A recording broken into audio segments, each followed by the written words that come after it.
బులెటిన్లో breaking news చూస్తున్నాం. మాజీ క్రికెటర్ నవజోత్ సింగ్ సిద్ధు మరోసారి వార్తల్లోకి ఎక్కారు. ఎంపీ పదవికి రాజీనామా చేస్తూ ఆయన సంచలన నిర్ణయం తీసుకున్నారు. ఇటీవల రాజ్యసభకు ఎన్నికైన సిద్ధు రాజీనామా వ్యవహారం బీజేపీలో కలకలం సృష్టిస్తోంది. కేంద్ర మంత్రివర్గంలో చోటు దక్కకపోవడంతోనే సిద్ధు రిజైన్ చేసినట్లు ఆయన సన్నిహిత వర్గాలు చెబుతున్నాయి. త్వరలో ఆయన ఆమ్ ఆద్మీ పార్టీలో చేరుతున్నారన్న వార్తలు కూడా వినిపిస్తున్నాయి.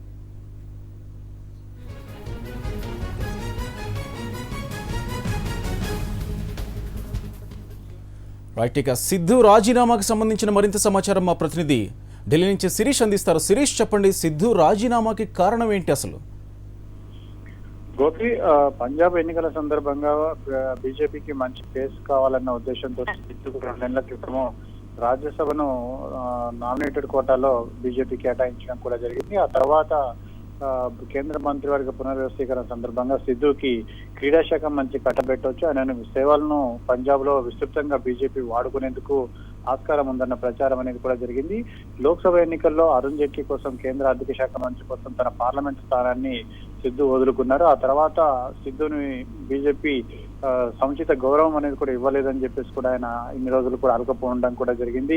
మొన్న నామినేటెడ్ పదవి ఇవ్వడం ద్వారా కొంత సంతృప్తి చెందించే ప్రయత్నం చేశారు. కానీ తర్వాత ప్రచారం జరిపి పంజాబ్ నుంచి అసలు ఎవరికి కేంద్ర మంత్రివర్గంలో స్థానం ఇవ్వలేదు. ప్లస్ సిద్ధును పట్టించుకోకపోవడంతో ఆయన కొంత అసహనానికి గురయ్యారు. దాంతో పాటుగా ఆమ్ ఆద్మీ పార్టీ పంజాబ్ లో ఏ విధంగానైనా బాగా వేయాలన్న ఉద్దేశంతో అక్కడ మంచి సీఎం ఫేస్ క్యాండిడేట్ కోసం కూడా ఎదురు చూస్తోంది. సిద్ధు గనక రాజీనామా చేసి ఆమ్ ఆద్మీ పార్టీలో కనుక జాయిన్ అయినట్లయితే ఆయనను పంజాబ్ సీఎం క్యాండిడేట్ గా ఆమ్ ఆద్మీ పార్టీ తరఫున ప్రకటిస్తామని చెప్పేసి ఆఫర్ ఇవ్వడంతో ఆయన ఇటువంటి నిర్ణయం కూడా తీసుకున్నారని చెప్పేసి కూడా ప్రచారం జరిగింది. అయితే ఆమ్ ఆద్మీ పార్టీలో చేరే విషయం పైన సిద్ధు ఇంకా అధికారికంగా ఎటువంటి ప్రకటన కూడా చేయలేదు.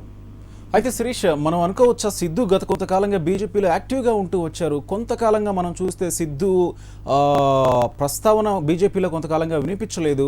అయితే అప్పటి నుంచే నిర్ణయం తీసుకున్నారనుకోవచ్చా? ఇది సడన్గా ఆఫర్ ఉంది కాబట్టి ఇటువంటి నిర్ణయం తీసుకున్నారు అనుకోవచ్చా?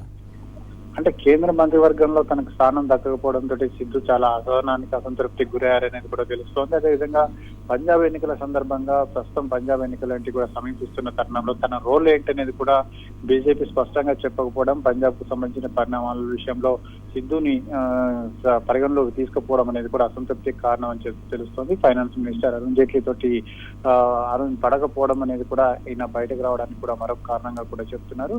అక్కడ సిద్ధు ఎప్పుడైతే పార్లమెంట్ స్థానాన్ని వదులుకోవాల్సి వచ్చింది అప్పటి నుంచి కూడా ఇద్దరి మధ్య కూడా సంబంధాలు అనేటివి కూడా సరిగ్గా లేదన్న ప్రచారం అనేది కూడా జరుగుతుంది. అయితే కేంద్ర మంత్రివర్గంలో స్థానం కల్పిస్తారన్న ఉద్దేశంతో సిద్ధుకి అంతకుముందే ఆఫర్ వచ్చినప్పటికీ కూడా ఆయన ఆమ్ ఆద్మీ పార్టీ ఆఫర్ ఒప్పుకోలేదు. కానీ మొన్న కేంద్ర మంత్రివర్గంలో సిద్ధుని తీసుకోలేదు. అసలు పంజాబ్ నుంచి ఎవరికి కూడా అవకాశం ఇవ్వకపోవడంతో ఆయనలో అసంతృప్తి అనేది కూడా మరింత బయటపడింది. ఈ రోజు నిర్ణయాన్ని కూడా తీసుకోవడం కూడా జరిగింది. అయితే సిద్ధుని బుజ్జగించే ప్రయత్నాలను కూడా బీజేపీ చేస్తున్నట్టు కూడా తెలుస్తుంది. కానీ అవి ఎంతవరకు సక్సెస్ అయితే అనేది కూడా అనుమానంగా చెప్పొచ్చు. ఎందుకంటే సిద్ధు కనుక రిజైన్ చేసి వస్తే మాత్రం సీఎం క్యాండిడేట్ గా ప్రకటించడానికి తమకు ఎటువంటి ప్రాబ్లం లేదని చెప్పేసి కేజ్రీవాల్ ఇప్పటికే సిద్ధుకు స్పష్టం చేసినట్లు కూడా తెలుస్తుంది.